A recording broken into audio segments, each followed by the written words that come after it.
قرآن کو آسان بنائیں، ٹھیک ہے، اسے اپنی زندگی کا معمول بنائیں، اسے اپنی زندگی کا حصہ بنائیں۔ اب جب تمہارے سامنے اللہ کا ذکر کیا جاتا ہے تو تمہارے دل ڈر جاتے ہیں۔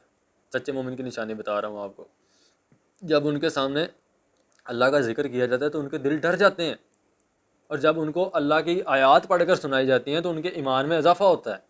ہمارے ایمان میں اضافہ کیسے ہوگا؟ ہمیں تو مولوی صاحب نے فرمایا کہ آپ نے قرآن ترجمے سے نہیں پڑھنا، گمراہ ہو جاؤ گے۔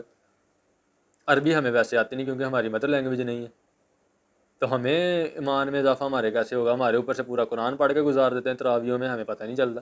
صبح فجر کی نماز میں اتنی بڑی بڑی صورتیں پڑھی جا رہی ہوتی ہیں، ہمیں پتہ ہی نہیں چلتا کہ ہمارے ہو کے چل کیا رہا ہے، ہمیں جمائیاں آ رہی ہوتی ہیں، اس لیے آ رہی ہوتی ہے نہ ہمیں ترجمہ آتا ہے، نہ نماز کا ترجمہ آتا ہے، نہ قرآن کا ترجمہ آتا ہے، جو مرضی پڑھی جاؤ، مولانا صاحب اسی پیچھے کھلوتے ہیں، بس ٹھیک ہے نماز پڑھنی، ٹھیک ہے۔ تو خدا را آپ اس چیز سے نکلیں۔ پھر اللہ تعالیٰ نے فرمایا وہ مجھ پہ توکل کرتے ہیں اور اس کو جو میں نے رزق دیا ہے اس رزق میں سے اللہ کے راستے میں خرچ کرتے ہیں، یہ ہیں سچے مومن، جن کے لیے اللہ تعالیٰ نے بڑے درجے بنا رکھے ہیں۔ اولئک ھم المؤمنون حقا لہم درجات عند ربہم ومغفرۃ ورزق کریم۔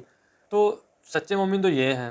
ہم آج اپنی جو ہے وہ ساری کی ساری ڈگریاں لے رہے ہیں لوگوں سے، ہم یہ کام کریں گے تو معاشرہ کیا کہے گا، ہم وہ کام کریں گے تو معاشرہ کیا کہے گا، ہم اگر اپنی شادی میں جو ہے وہ 50-60 گاڑیاں برات کی بھر کے نہیں لے کے جائیں گے تو معاشرہ کیا کہے گا، ہمیں تو آؤٹ ڈیٹڈ سمجھا جائے گا، ہمیں تو اولڈ فیشن سمجھا جائے گا۔ What known sense! آپ نے کلمہ ان لوگوں کا پڑھا یا اس رسول کا پڑھا جس کی قبر مدینے میں صلی اللہ علیہ وسلم؟ آپ نے معاشرے کے سے ڈر کے جینا ہے کہ اللہ سے ڈر کے جینا ہے؟ اللہ تعالیٰ تو کہہ رہے ہیں کہ جو ہے مومن بندہ اس کی کوالٹیز یہ ہیں، اور آپ کیا کر رہے ہیں؟ آپ اگر اپنے آپ کو اس ساری صورتحال میں اللہ تعالیٰ کی ان کوالٹیز میں رکھ کے دیکھیں کہ آپ ان میں پورا اترتے ہیں، تو خدا را اپنے آپ کا جائزہ لیں، اپنے آپ کو اس فرقہ وارث کی لعنت میں سے نکالیں۔ وَاعْتَصِمُوا بِحَبْلِ اللَّهِ جَمِيعًا وَلَا تَفَرَّقُوا، اللہ کی رسی قرآن اس کو مضبوطی سے تھامو اور تفرقے میں مت بٹو۔ وزیر خم پہ حضور صلی اللہ علیہ وسلم کی آخری جو خطبہ انہوں نے ارشاد فرمایا اس میں کیا الفاظ ہیں؟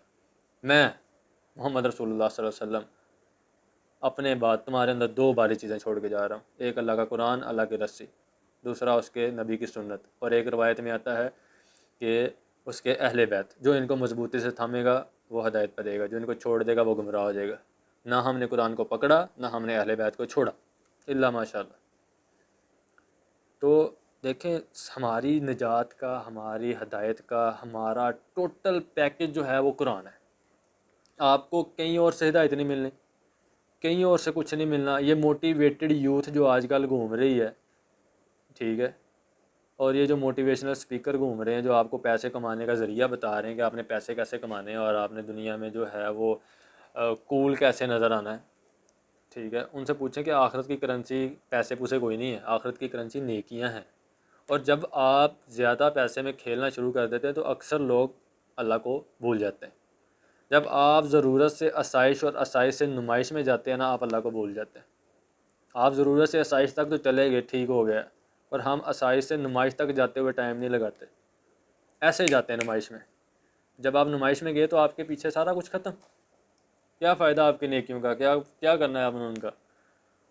تو جتنا آپ اپنے زندگی کو سبسسٹنس لیول پر رکھیں گے، جتنی آپ کو ضرورت ہے جسٹ آپ اتنا استعمال کریں گے اور اس کی محنت کریں گے تو آپ اللہ کے زیادہ قریب رہیں گے۔ اور جتنی آپ زیادہ بھاگ دوڑ کریں گے، جتنا آپ زیادہ مال اکٹھا کرنے کی کوشش کریں گے، اتنا ہی آپ اللہ سے دور ہوتے چلے جائیں گے۔ وہ بہت کم لوگ ہیں جن کے پاس زیادہ مال ہے اور انہوں نے سارا اس کا حساب و کتاب رکھا ہوا ہے، جو یہ نہیں کہتے کہ اللہ نے ہمیں بے حساب دیا ہے تو ہم بھی اللہ کے راستے میں بے حساب دیں گے، کیونکہ وہ 2-3 لاکھ میں اپنا گزارا کر لیتے ہیں، حالانکہ ان کی جو زکوٰۃ کی رقم وہ کروڑوں میں بن رہی ہوتی ہے۔ وہ ہم لوگوں کو اور آپ لوگوں کو یہ چیز کا دھوکہ دیتے ہیں، اللہ کو دھوکہ نہیں دے سکتے، ہم ہی دے رہے ہیں بس، کہ جی اللہ نے ہمیں بے حساب دیا، ہم بھی بے حساب دیتے، ہم نے کبھی حساب نہیں کیا جی۔ او بھائی اللہ تعالیٰ نے کہا ہے کہ حساب کرو، اللہ تعالیٰ نے 5 نمازیں فرض کی ہیں، انہیں رکھتے بھی بتائی ہیں کہ فجر کی 2 ہی پڑھنی ہیں، 3 پڑھو گے 2 بھی نہیں ہوں گی۔ Just think out of box کریں نا اس چیز کو۔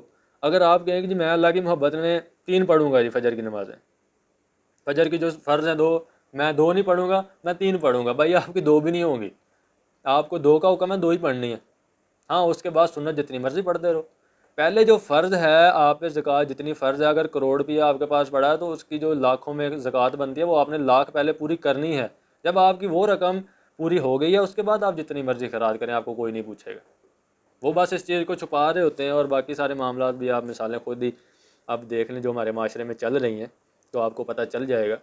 تو اپنے آپ کو نکالیں اس چیز سے، نکلیں اس دنیا سے باہر نکلیں، اپنی حقیقت کو پہچانیں، اپنی اصل زندگی کو پہچانیں، جو آپ کی قیامت میں آخرت کی اور ابدی زندگی ہے اس کو پہچانیں، جو ہمیشہ رہنے والی زندگی ہے اس کو پہچانیں۔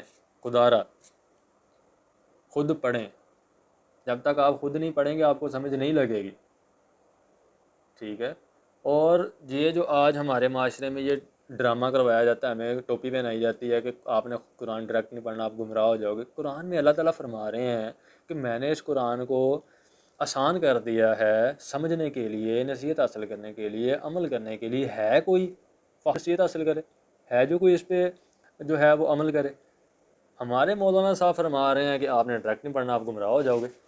مجھے ایک بات بتائیں کہ جو عیسائی ہے وہ یہ قرآن ترجمے سے پڑھتا ہے، اس کو ہدایت آ جاتی ہے، وہ مسلمان ہو جاتا ہے، حالانکہ اس کو تو یہ ہونا چاہیے کیونکہ قرآن ڈائریکٹ پڑھنے سے بندہ گمراہ ہوتا ہے، وہ عیسائیت میں اور بڑھ جاتا ہے، آگے چلا جاتا ہے، کہیں اور چلا جاتا ہے، وہ مسلمان ہو جاتا ہے۔ اور جو پہلے سے مسلمان ہے بائی برتھ ہے، جس کو اللہ نے نعمت دی، ٹھیک ہے، وہ قرآن پڑھے گا وہ گمراہ ہو جائے گا۔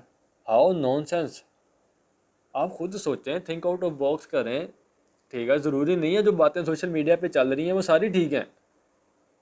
آپ کو اللہ نے آپ کو دماغ دیا ہے، اللہ نے آپ کو عقل دی ہے، دل اور دماغ سارا کچھ دیا ہے، اللہ تعالیٰ نے اس کا حساب کل کو لینا ہے آپ سے، آپ نے اس کو یوز نہیں کرنا، بس آپ نے اس کو اس لیے یوز کرنا ہے کہ میں نے امیزون سے پیسے کیسے کمانے۔ ٹھیک ہے، کمائیں پیسے، آپ کو کوئی نہیں روکتا، قرآن میں مال کو خیر کا نام دیا گیا ہے، خیر کہا گیا ہے، کمائیں پیسے، رولا نہیں ہے، مشکل کوئی نہیں ہے کہ پیسے کمانا کوئی بری بات ہے، مگر آپ کا جو پرپز آف لائف ہے زندگی کا، آپ اس کو تو سمجھیں۔ جب آپ اس سے ڈی ٹریک ہو گئے ہیں تو آپ پیسے کما کے کیا کریں گے؟ مجھے بتائیں۔ جتنے مرضی پیسے کما لیں، قبر میں ساتھ تو جانے نہیں، ساتھ تو امال ہی جائیں گے نا۔ میرے استاد ڈاکٹر اسرار احمد رحمہ اللہ فرماتے تھے کہ نعمت ہدایت ہے نا جو، اس کی دعا مانگا کرو، اللہ مجھے ہدایت دے، کیونکہ اگر آپ کے پاس پیسے ہیں ہدایت نہیں ہے، فائدہ نہیں ہے، آپ پیسوں کو غلط استعمال کریں گے۔ آپ کے پاس پیسے ہیں ہدایت نہیں ہے، غلط استعمال کریں گے۔ آپ کے پاس صحت ہے ہدایت نہیں ہے، آپ اس کو ویسٹ کریں گے کہیں اور جگہ پہ، آپ اس کو اللہ کے راستے میں یوز نہیں کریں گے، آپ اسے کہیں اور استعمال کریں گے۔